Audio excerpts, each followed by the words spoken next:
It's War Dragon time, RPW here with another video to the Beginner's Guide to War Dragon series.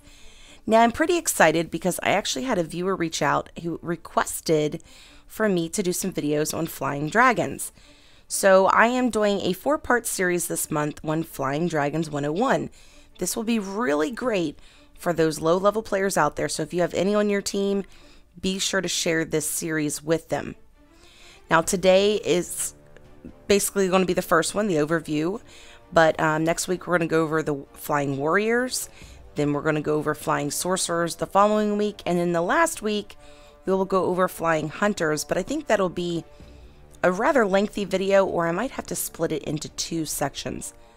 I'm not for sure yet, but I do know that I definitely would like to do a collaboration for the hunter video because I'm not very experienced with hunters just yet, because I'm just now getting up into my sapphire dragons. Nevertheless, let's go ahead and kick off this video and get it started. So today's video is going to be Flying Dragons Part 1, and in Part 1 we're going to do the overview of dragons. We're going to be going over the different dragon classes, the elements, the spell sets, and what level the dragons are at. Now I must put that, for example, the dragon classes I have here, the first one is representing the sorcerer, the second a warrior, and the third is representing a hunter. I know that the second one, for example, is not updated. It is the old icon to that, but I don't have the new icons to that or the sorcerer, so I had to make one for the sorcerer, so bear with me. However, the elements should be up to date. These are the latest spells, and some of these evolution stones are a little off, but they should be in order. If you are low level, you might be down clear in the purple, for example. So let's go ahead and jump right into this, because there really is a difference between a lot of these dragons. Like, your element can really make a difference depending on the base that you choose to fly on, because it may have, for example, totems which prevent you from being as strong. So let's say you are flying an earth dragon and you attack a base that's got an earth totem, then that might cause a problem. And then of course the level of your dragon, and then of course these are also evolution stones when it comes to your legendaries within the events. So let's hop on into the game real quick. Now the first thing I want to do is go over the different classes of dragons. Now, for example, a quester here, she is a sorcerer dragon, which means that she can lock down on 3 different items for attacks, and we'll go over that in a little bit. But this dragon is a sorcerer dragon. They're not known for their big punch, but they are known for their spells. Now the next one will be the warrior dragon. I'll just go ahead, come down here, and we'll choose Leos, for example. Leos is a warrior dragon, which you could have gotten also in the winter events, just like the last dragon. And with this dragon, it is a flamethrower attack, so that means that his flames are going to come out and you're basically going to bear down on the towers you're trying to take down. And again, we'll go over flying, the basics of flying him in just a little bit. Now when it comes to your hunter dragons, we'll go ahead and scroll down and get the latest baby that I got, which is 4. Now, with 4, he is a hunter dragon. This is your 3rd class of dragons. Now, the hunter dragon specifically is going to go and put out little attacks. Like, every time you tap, it's going to put out an attack. However, you are limited on how much fire you have. You have to rebuild that up. So if you find yourself not being able to take out towers, that could be why. Now, for example, you can go back to your earlier dragons, and if you'll remember, like with Frigg, they taught you how to utilize these specific types of attacks. Now, let's go ahead and go do a few attacks. I'm actually going to use a farm here. I think it's called Chunjang. And with this, we're going to use, Chunjang. It has a lot of level 1 towers. Now, I'm not going to show you spell sets today. We're going to go over each type of dragon in a little more detail later, but I do want to show you guys an idea of what your dragon does. Okay, so the first dragon we are going to go for is a hunter dragon. I'll go ahead and use Hasset. I'm so excited to have him. Now with a hunter dragon, you have to tap in order to make your attack. Now, a lot of people don't realize that you can actually Use 2 fingers to hit 2 things at once, or 3 fingers to hit 3 items at once. Now, if you have trouble remembering which, what these mean, like whether it's a hunter and what it does versus sorcerer, my mother actually came up with a really cool trick that I thought I'd share with you. She calls her hunters tappers, because you have to tap on the screen in order to get it to shoot. So tap, tap, tap. Now, I want to be able to show you really quickly as we get up here to the farms. If you look up on the top right now, you're going to see that I'm out of fire, out of fire. Now, what you have to do is stop and let it build up, and then you can take out your tower. Now, this can pose an issue, especially if you have a lower level hunter dragon. Alright, so now let's go on into the next type of dragon, which will be a sorcerer. I'm going to go ahead and take the same base again. Now, one of the things about the sorcerer you need to know is that they actually will target down on 3 different towers at once. And the way to do this is to simply slide across. Now, my mother calls this dragon the swiper for that reason. She has to swipe things. Now, when it comes to, targeting those 3 targets, you might find yourself having an issue getting it to actually target all 3. Well, there can be a few different reasons for this. Number 1, your screen could be a little dirty. 2, it's too distant, so it can't actually lock it down. Or 3, it could be the way you're positioning your finger. One thing I've noticed is that if I lay my finger flat as possible, I have a much smoother reaction to the game. Now, you'll notice, though, for example, with these farms, she doesn't have the oomph that a hunter would have, for example. But with some practice, you can definitely get the sorcerers to very much work for you. Okay. All right, let's go into the next class of dragons, which is going to be the warrior dragons. Now, I do notice a lot of mistakes being made with the warrior dragon when being flown, so I'm going to slow this particular video down so that we can go over those mistakes that will more than likely help you out with your attacks. Now, if you don't make this mistake and you're doing it, the way I'm going to show you, then don't worry about it. Now, when it comes to the warrior dragon, the flame throws out from your dragon, which means you've got to, which my mother calls the dragger. So like I said before, you got your tapper for your hunter. I don't know if I mentioned it, but she calls her sorcerer the swiper, and then she calls the warrior the dragger. Now, this is when you drag your flames across the screen. Now, one of the things that I have found most useful when it comes to warrior dragons is to bear down on a specific tower. Once I've completed that tower, then I can drag over to another section. Now, if you'll notice here, I'm just going in circles and just literally sliding around on everything. This is the mistake I see quite often, or even the slow drag. To me, I think the most successful I have done, for example, whenever I had Shimrick, that was my go-to dragon for the longest time, is bearing down. You can do a slow attack with this because these are only level 1 towers, but if this had been larger towers, I would really not be making much damage. So you need to pick your toughest one and you need to hold down on it and bear. And I'll show you what I mean. So back here, if I just swirl, you're seeing that there's not really making any difference. But if I bear down, it makes a much better attack on that tower. And as you'll see here, so whenever you fly this dragon, make sure, this type of dragon, which is a warrior, make sure that you're not just going out there and like flying, throwing your flames everywhere. You need to really slow down your pace and focus in on your most important towers first. And we'll go over that a little bit more whenever we go over warrior dragons. All right, so the next thing I want to get into, of course, is going to be the elements of a dragon. Now, the first thing you need to know about the elements is that they don't make a dragon stronger or weaker depending upon the element. For example, an earth elemental dragon is not going to be stronger than a fire dragon, nor is a dark elemental dragon going to be stronger than a wind dragon. But each of these elements do serve a specific purpose. So, of the dragons that you can choose, there will be up to one of 5 different elements on that dragon. It can't have more than one, it can only have one.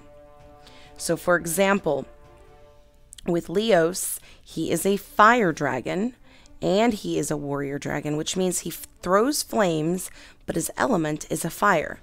But this element does not make him any stronger. Shimrick, for example, is a dark elemental dragon.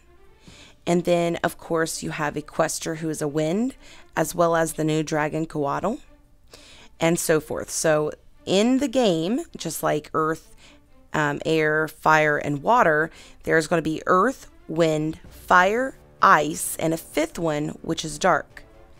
Now, with this being said, there are some times that this is a very important factor to understand. But before we go over what you might need or when you might need to know this, let's show you how you find what element your dragon is. So let's hop into the game again really quickly, and we're going to go over how you can find that element on your dragon, and then of course we'll go over the importance of knowing. Now, first of all, if you go down to your roster, you're going to notice, for example, I've got 4 who's a dark element, Eaton, dark element, and so forth. So like, for example, Ember was a fire, Equester is a wind dragon, and so forth. Now, another way you can see this is in your training den. In your training den, however, it's going to be on the top right side of the picture of the dragon. For example, Bolt is dark, Druid is wind, and etc. Now, why is this important to know? Well, there's 2 major reasons. The first reason is because when you attack another base, then that they have a totem on it, it can really make a difference in your dragon's attack power. For example, if a dark elemental dragon attacks my alternate account's base, they're going to be reduced by 11%. So let's go click on these. There is the wind totem, and really know what these look like so that you know what there is out there. The earth totem, and then there is the dark totem, the fire totem, and last but not least, the ice totem. Now, when they're in a base, you can actually click on them and you're going to see what kind of difference it makes. Now, another reason this is very important is because of your riders. So, for example, if you click on your rider, for example, Oksana here, I am ready to equip her armor. But if she was on a different elemental dragon, I would not be able to do this. So we're going to go ahead and select to equip all of this equipment.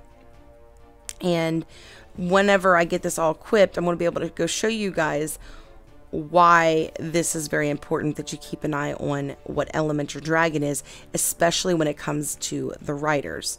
So, oops, I didn't get them all in there. So let's go ahead and finish equipping all of these really quickly. Okay, confirm equip. And we're going to hop out of here. And I'm actually going to go over to a different element dragon. I think we're going to go ahead and try Equester really quickly. Let's go over, select Equester, because Equester is a wind elemental dragon. That dragon is not going to match with all of the armor on it. So now if we select Oksana, it says you cannot bond Oksana because the elemental type does not match the dragon's element. Now I could aid to disarm that so that she could match, but it's, you know, to me it's not worth it. She already has a great dragon to be on. Now, another thing I must mention is not only do you have to worry about the dark totem, but a lot of times whenever you have a perched dragon at a specific level, it can also affect your base or your attack, for example. So if you're using a dark elemental dragon and they have a dark elemental dragon on their perch, then you're going to have issues as well, depending, of course, what level dragon that dragon is at. We'll go over that in a future video when we go over some of the details in a base.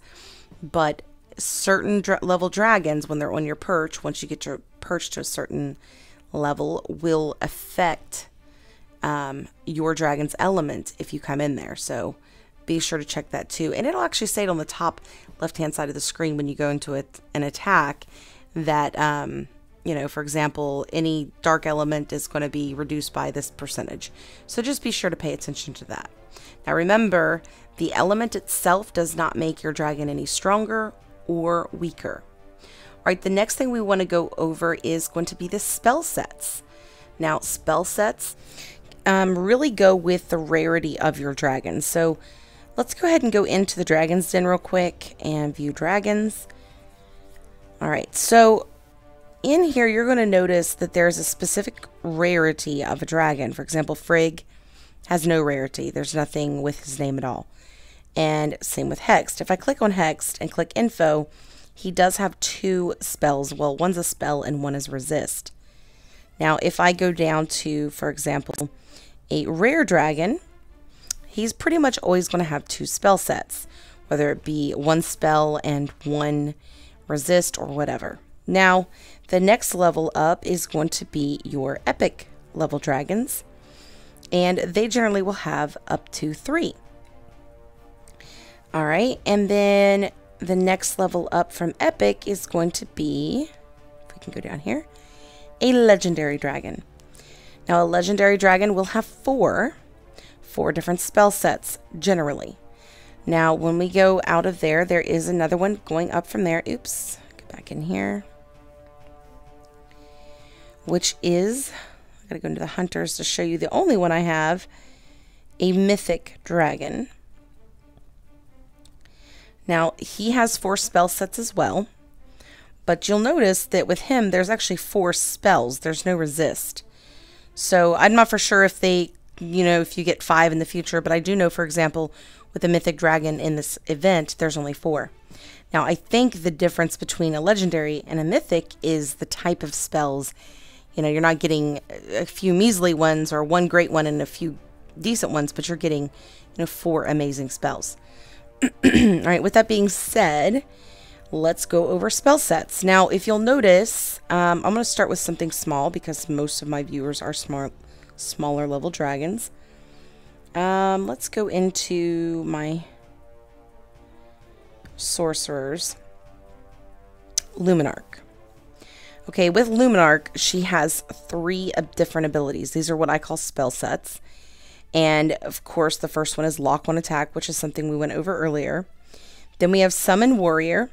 Now, this is a spell where whenever you push the red Summon Warrior, as it shows here, it's going to bring up a warrior that goes out and helps you. She also has the Invincibility Shield and an Archer Resist. Now, the type of spells that are brought together can make a big difference on your dragon. It's not that a specific spell makes a dragon more powerful, but that the way that you can work it can make that dragon very useful to you. So, for example, if you have a dragon that has a really great spell, but you don't know how to utilize it, then that dragon would not be good for you. For one of the better examples is going to probably be Ember. Ember, which I call Adam on here, has the Cloak, the Death Gaze, and Archer Resist at the level that I have him at. So with the Cloak, I'm able to, as long as there's no blue towers, I'm able to hide myself, and then I can carry along Death Gaze with me. And before that tower can get me, I can hide, and once I get right over it, where it can't attack me, where it can't attack me, then I can click Death Gaze and take out that tower. So learning how to work your spells together is a very important thing when it comes to your dragons. Now, we will go over specific spell sets per type of dragon as we go through it. So next week we'll go over some spell sets when it comes to the warrior dragon, for example. Okay, so that's that. Let's go over the level of dragons. So we're going to go ahead and go into the breeding castle for this because I think it's the easiest, quickest way to show you.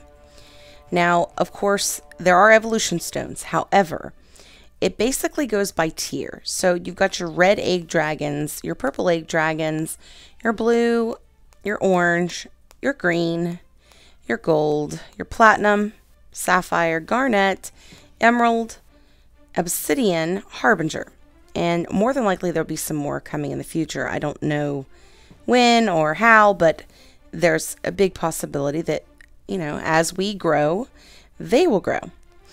So with that being said, I go as far as a sapphire right now. And you'll notice down here on Butterface, which is 4, he has all of these little stars at the bottom part here. 1, 2, 3, 4, 5, 6, 7, 8 stars. Now each one represents those tiers.